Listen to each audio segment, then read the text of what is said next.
Thanks very much. I was told by some friends of mine that are in the Occupy movement, dear old Dave Graeber, he's around here somewhere I'm sure, rabble-rousing, devising an impromptu economic system for exchange while we're here over the next few hours, that this will be happening.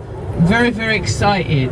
I'm very inspired by some of the people that I've seen speak, and indeed that was a very buoyant performance that we just that we just witnessed. It was a wonderful nostalgic experience.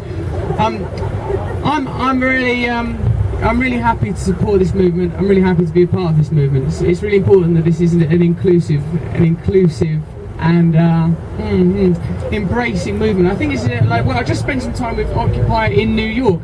What I think is interesting is that for the first time, economics, politics and spirituality coming together in a way that we've not previously seen, or certainly that we've not really seen showcased or come together since the 60s. It's very exciting for me to be a part of that. Some of you will know me because I'm a famous person. I wasn't born a famous person. I'm from a place called Grays in Essex. I went back to that place recently. It weren't very nice when I grew up there. It's deteriorated significantly as a result of the recent austerity and cuts that we've experienced.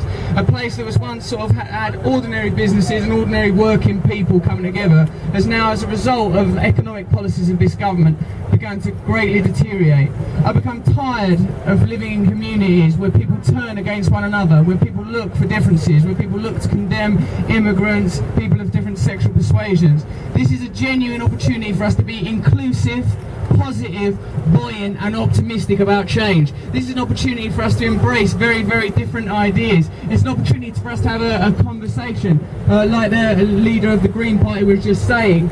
This is a new and inclusive politics that doesn't have to be built around heroic individuals or typical strategic narratives. That's pretty fascinating that there's been no reform for 100 years, but it feels like that. I feel like we're living in a time of great stagnation, and it's very inspiring to see all manner of different people. The hardcore there that are covering their faces, ready for the next few hours. The people that are coming from a more spiritual, whacked out perspective. The people that may well have been in this square anyway. Simply for somewhere to stand.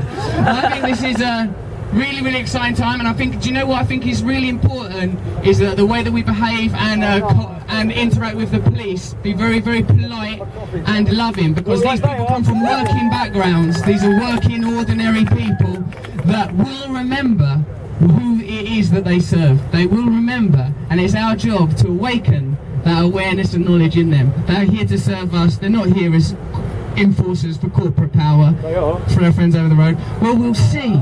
We'll see. I really think it's important for us to be optimistic and loving and create the space for a real change, and that comes on a very, very personal and immediate level, first and foremost. I'm very inspired to be here. I'm very inspired and happy to be one of you. Let's just hang out for a while. I'm interested in the logistics of where's people going to sleep. Has anyone got a Winnebago? Who's got... Nice one. Alright, cheers. Who's next? You what, mate? I might clamber inside your hoodie, old son. Who's next? You, mate? Are you coming on next? What do you want me to do? Just carry on lies? Sort of recite lines from Getting to the Greek? Who's up? I could sing African Child. Do a song like the last guy!